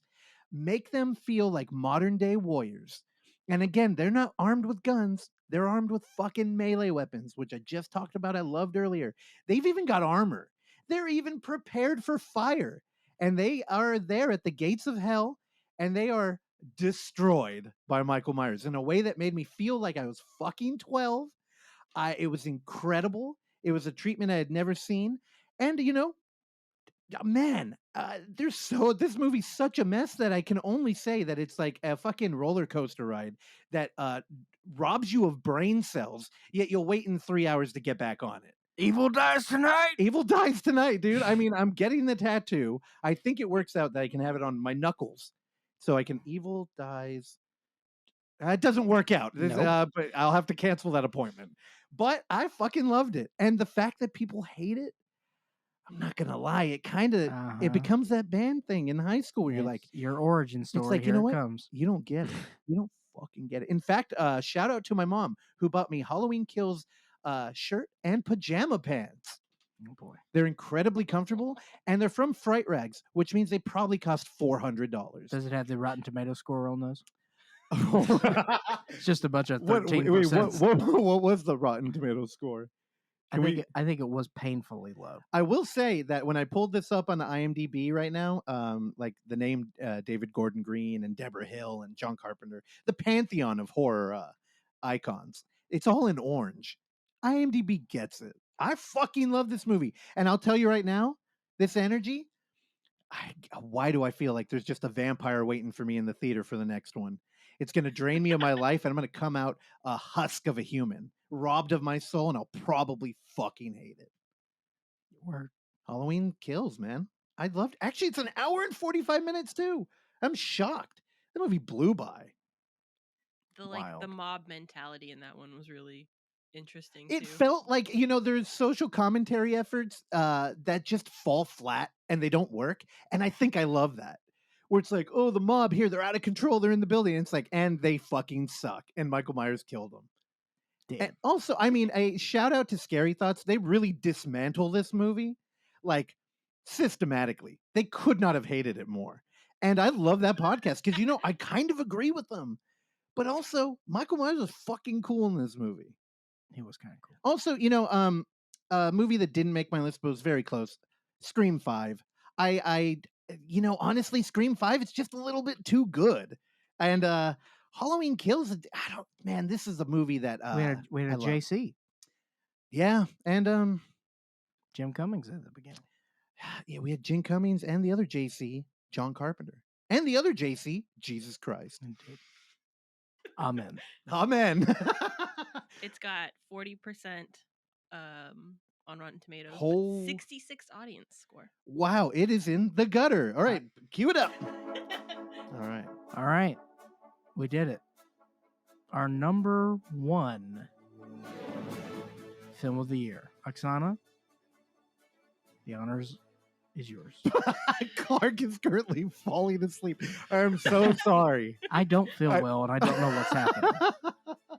Got the vid round 2. Shut that off, please. Okay. Number one, this century, please. Number one. If I had a top theater experiences list, this would be on it. I don't know why that made me laugh. I don't either. It felt like a shot at me and my beautiful way of curating my personal opinion. Dude, Cats was like 3 years ago, so it can't be that. I think this was the first movie of the year that made me think of. I made a mental note to put it on my top list at the end of the year. It's Nobody. Whoa. So here's why. I mean, it's like an obviously good movie. Bob Odenkirk is like not someone I would think of like carrying an action movie that well, but Why he does. not? I don't know. He's just like That was tongue in cheek, of course. Yeah, of course. I don't know. I mean, he makes it look effortless, which That was I'm great. not, which I know it was not. But because of this movie and like its well written villain, its amazing Russian pop soundtrack. There we Russian go. pop I know. is my number one listened to genre this year, especially the song that plays when he cuts up someone's face. I feel like it kind of changed. It changed a lot, which is like it makes you think about how powerful like a soundtrack could be. That song is really good. It got me into like, I guess, embracing like Russian language, Russian music, which kind of like made me talk to my parents more about their childhoods. What the? And it like was a domino effect. So yeah, a well-written villain is a very powerful thing, and so is a good soundtrack. Oh, words Hitchcock live by. Nice. Also, you look like you're getting emotional talking about Nobody. I'm not. Look at that. Also, there's a theme with your list. It's music. Yeah. It's a shame you were too high to enjoy The Runner. I'll rewatch it. She was so hyped for that movie, and she went to bed. Yeah.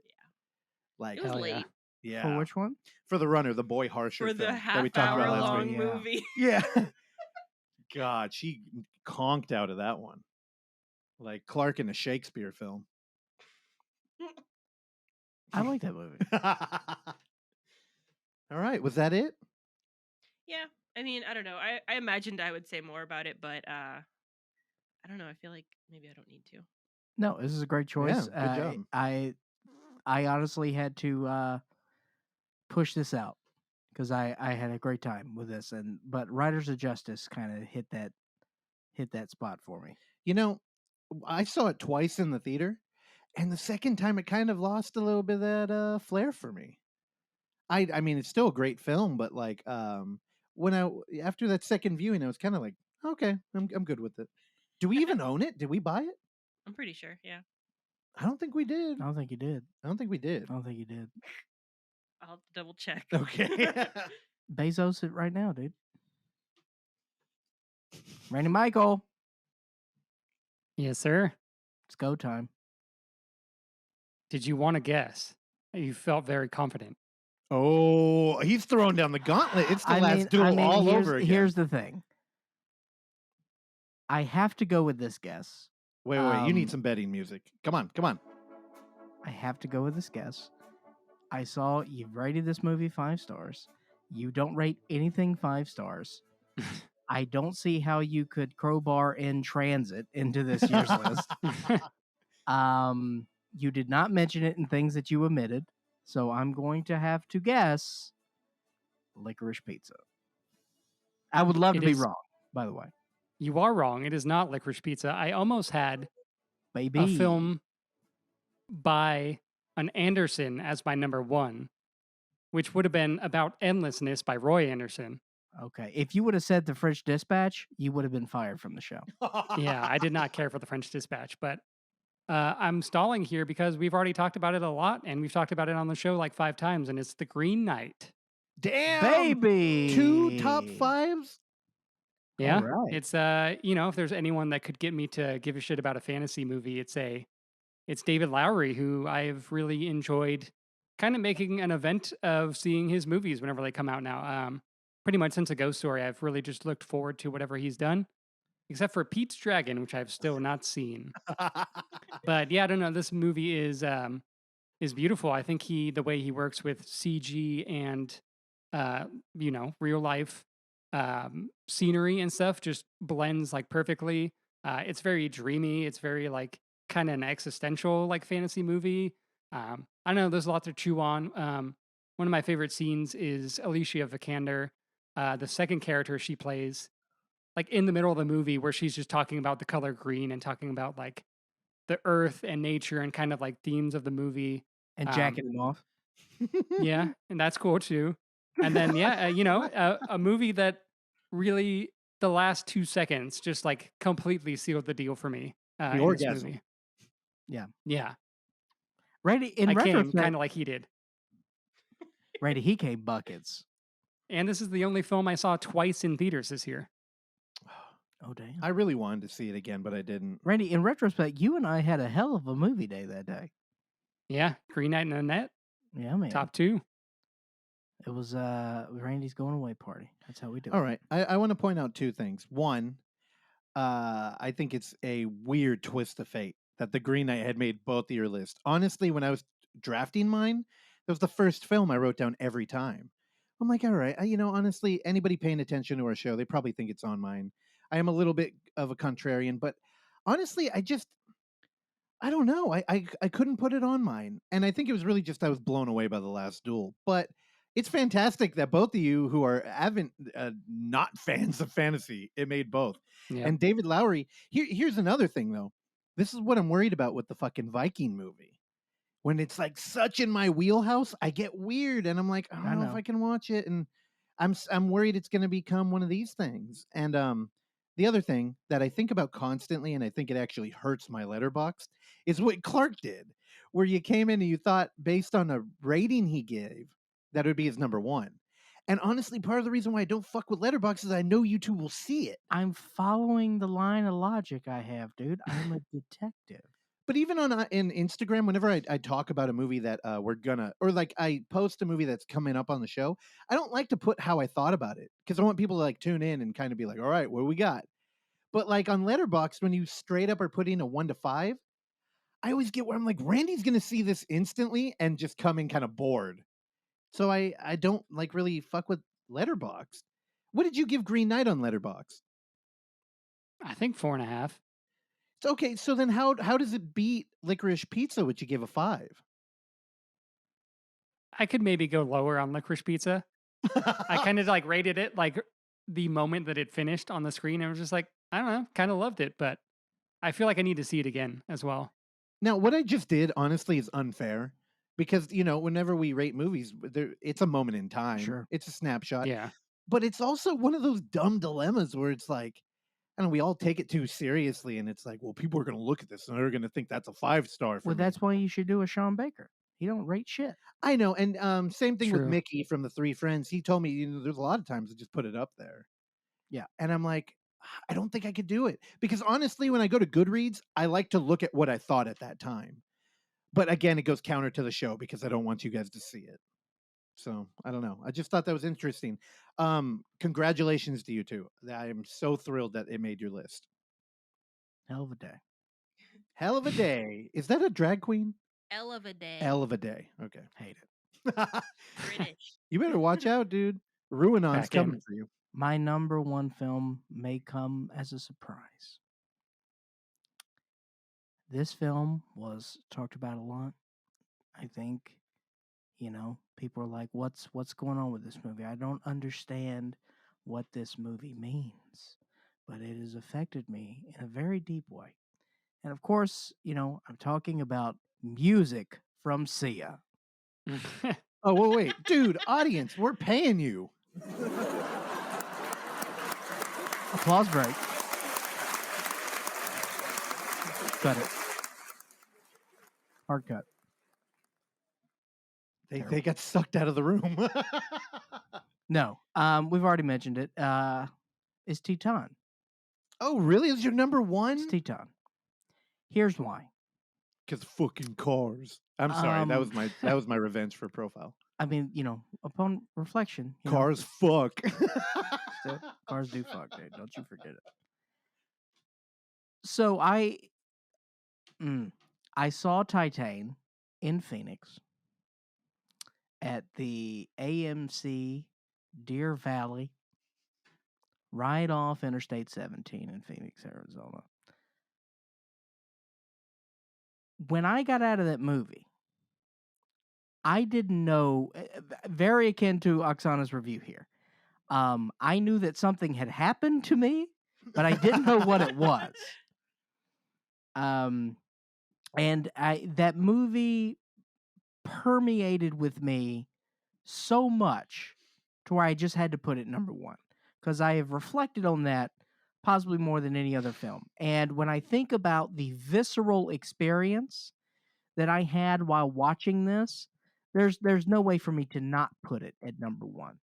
And then also, I will always remember this movie because I will always remember the Uber ride home I had after this movie, where I was picked up by a 75-year-old grandmother who would not shut the fuck up.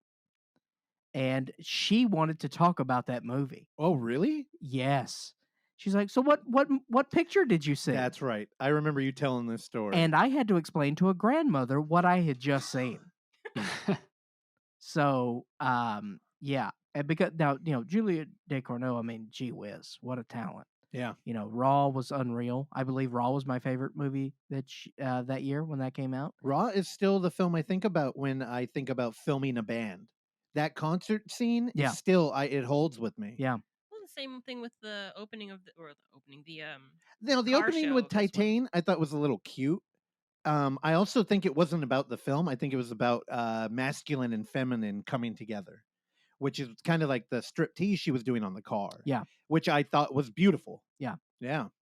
I'm more prone to the one on the ambulance at the end. Yeah.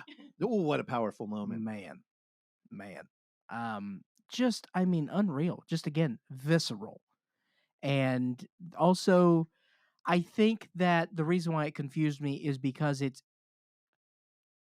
they're different movies. Between really, the first part and if we were to split it down the middle, first act, this is 100% a horror film, and it's brutal.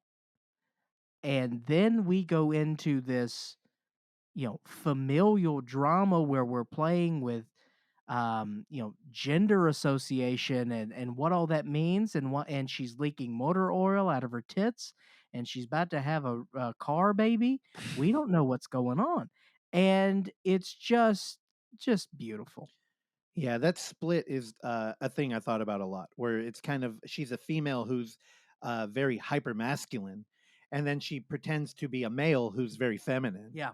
And the thing I loved was her father in that film. Oh man, the adoptive one at the end, who's shooting roids, literally shooting up like testosterone, yet he's the most emotionally available. Yeah. And it's everything there is just a juxtaposition or food for thought. And just the exploration of identity is always going to be interesting for me. Yeah, I don't know what's going on with like film culture, but we're getting a lot more like, maybe it's just the way that film travels now, like Film Fest being online and they're kind of available more often. I feel like I'm kind of waist deep in thoughtful indie films, and I think I kind of shied away from them this year. Like looking at my list, I really didn't go for any of them. I mean, like The Green Knight I would put in there, where normally I love like a hyper pretension and like metaphor. This year I wasn't feeling it though. I'm glad y'all were there to catch it though, because these films needed to be talked about. Especially Nobody. Talk about a pretentious film about metaphor and mixed themes. Yeah, it's great. All right, my last one. Indie. I don't even indie film. What the fuck does that even mean? Crystal Skull. I mean, we've got like such a chasm of budget. We're like, most of the films are either micro budget or they're multi-million-dollar movies. And honestly, my biggest budget was probably Halloween Kills. I mean, what is your favorite indie film? Temple of Doom? That's a good one. Was it, Randy? Should I have played the audience? I liked it. Indie. No, I liked it though. Indiana Jones. Oh, I get it now. I get it now.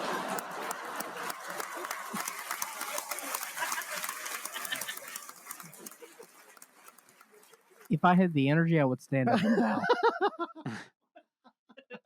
I really like the laughing with the clapping. It's such a like crescendo, kind of like my film indie. You know what? Indie. What does indie mean to us nowadays? I would say it's a oh man, indie film for me when like IFC was a channel that had some weight, some like heft in its programming. I mostly would contextualize indie as edgy and like new ideas and things I watch it. I'm like, whoa, that felt like nothing. Like, I think this is why Gummo and Harmony Korine is such a powerful player in modern cinema. It's just you watch Gummo and you're like, the fuck? Like, I thought I knew what a movie was. And then I watch this thing and I don't know what's going on or how I feel. And, you know, I had that experience this year and it really felt weird. And, you know, it's just like I forgot what it felt like to kind of be watching a movie and just like, well, I don't know where we're going, but I'm loving every minute. And you know, it's good to have a female director in here at my my number one. I really do feel very strongly about this film. And the scariest 61st. I fucking love that damn movie. Was Huh? a scary 60 I you know, Red Scare is a podcast that I enjoy deeply. And I always wondered like it's interesting when you enjoy somebody's opinion of film and then they make one because you're like, well, now you get to kind of manifest your imagination here. And this film dealing with the ghost in New York in an apartment is not a new idea. But when that ghost might be Epstein, it's like, what are we doing? And like the content, it wasn't treated lowbrow. We weren't punching down on Epstein fans. We were kind of putting him on a platform and a pedestal and then laughing at that and then acknowledging that we're kind of on there. I mean, how many fucking jokes do we make about Epstein? I on Epstein's it's so Island. weird. The conversation, the understanding of film technique, the way they just handled acting, the way that they kind of turn a pair of women going down an internet rabbit hole into a male gaze lesbian thing. I mean, it's kind of like Benedetta, where we're dealing with kind of like unscrupulous characters who you root for, maybe for the wrong reasons. Another thing, I'm not a fan of New York. I think living sardine style with hundreds of people in a sprawling fucking metropolis is not. I feel trapped when I'm in New York. I'm like, I You can't do get out of understand here. that more than 100 people live in New York. Okay. No, I know, and I'm just saying it's like this urban landscape that it goes as far as the eye can see. I come from the Bay Area. Yeah. San Francisco is very tiny, and there are times where I feel fucking trapped here. Scariest 61st, man, it made me kind of like New York. I love the you know, my favorite thing about New York is just the architecture and kind of how you can have a corporate tower made of glass that you know, just embodies how boring modern architecture can be, right next to like a cathedral who's guarded by a fucking shelf of gargoyles. And this film, it kind of explores the in between where you get like interesting craftsmanship for a boring modern building. But I don't know, the B-roll in here, the urban fantasy, the new voice. I mean, this is her first feature film. We're talking Dasha Yeah. N. And man, I fucking loved it. And I'm a little mad there isn't a physical copy. Don't fucking make me buy a digital copy. Because the thing is, that shit can disappear overnight, and you're like, I thought I owned it. What are you talking about disappear overnight? Dude, it's just digital platforms. Like, Yeah. like think about owning a digital copy of a movie through YouTube. Now, Oh, do you mean an NFT? no, not an NFT. No. So here's the thing that can happen. Say you are a like Epstein enthusiast and you like to get weird and you have your own corkboard with a yarn. And say you start mouthing off in the comment section of YouTube and they ban you. Now, if you've bought 30 fucking films on YouTube, you don't own those movies anymore. And you know, they're kind of trigger happy with the ban button nowadays. It's gone. Imagine your whole library just going away. Okay, great. Well, guess what? Here, I'll throw another scenario at you since we're in hypothetical town. Let's say you're in your living room and you have 30,000 Blu-rays in your living room, and a marauder comes in the middle of the night and slits your fucking throat. You lose those movies too. Well, you lose your life also. Yeah. I will tell you And on you Instagram. will when the government here's gets you this is a because true you're story. running your trap about Epstein. You don't think you're going to lose your life either? Hey, we've been hacked by Russia before. I'm not scared about fucking Yeah, Epstein. thanks, Oksana. I'm not from there. Now, she's from the Ukraine. Your RIP. your number one movie. That's Now, all I'm saying. I again, I'll shut the book on this. I feel the glare from Clark under his glasses that I'm running too long. My list, even though they're not in top 5, they're films that I still feel strongly about, and I stand by them. Great. No, I think we all had wonderful list here. Very quickly, if we all want to one more time run down our 5-1. Russell, figure out whatever the fuck order you want to do because you didn't have the 5-1. I'll so, just figure it out. I got a question for Russell before we do that. Yeah. No more goddamn music. Oh, okay. All right, guys. I'm sorry. You got to go. All right, they're I gone. know you have multiple topics for each of your top 5. Is Pig on any of those? For mine personally? Yeah. Oh man, why Pig? I'm curious why you bring I that don't one. know. I felt you like you loved liked it. You Pig a wanted- lot, but I fell asleep when we first saw it. But then I rewatched it and really dug it. Oh man. I had that on my potential list. Pig was really weird for me. Pig didn't do it for me. And I love the way that Pig was subverting a popular big budget action movies. But I don't Pig. Oh man, I don't know. I really liked Pig. I don't know if you can tell, I just avoided saying love, and I don't know why. I love the way they treated Portland. I thought, it confused me was the underground fight club with the chef thing. Yeah, There were I get things. that. I love cooking though, even though I can't, and I love the artistry that goes in there. And I don't know. It felt like it wasn't for me. I think it just, but I really like it. I don't know. Honestly, I didn't even consider it for my top 5. And also, Oksana, I'm a little shocked we didn't get a little Psycho Gorman.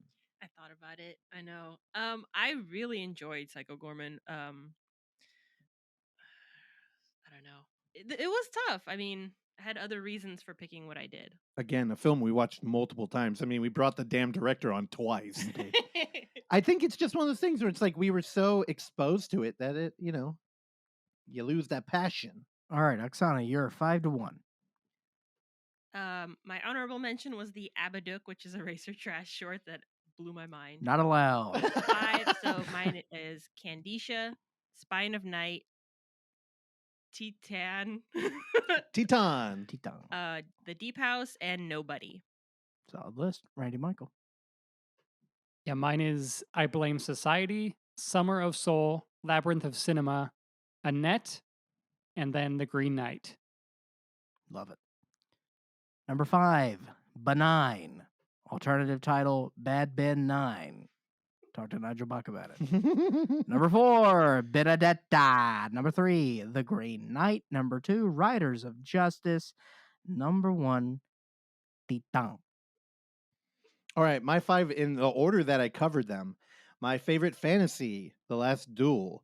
My favorite hybrid film, The Deep House. My favorite theater experience was Profile, which I saw twice. My favorite horror film of the year was Halloween Kills. And my favorite edgy indie cinema was The Scary of 61st. Good deal. These were good lists. And also, I think that we did a good job of, not just rehashing a lot of films that we talked. That's why the Lookies are somewhat difficult, right? And to justify a 2-hour show, what we're knocking on right here, we just don't want it to be a retread. So that's why part of the reason I struggled with my list, because I didn't want it to be all retread, and that's why I had to throw a ringer in there. Also, what's the point of this show if we're not talking about shit other people aren't? I do think that it's true. valuable. It's a So thing. yeah, I mean, honestly, if anyone's really good at that, it's Randy. So an award goes to Randy. You get the award for being best. Hell yeah. All right. So this wrapped it up. Thank you all for listening. We are closing the books on 2021. And we'll see you never again. This is our last show, too, because we want to mirror the Cellar Dwellers. All right. In solidarity.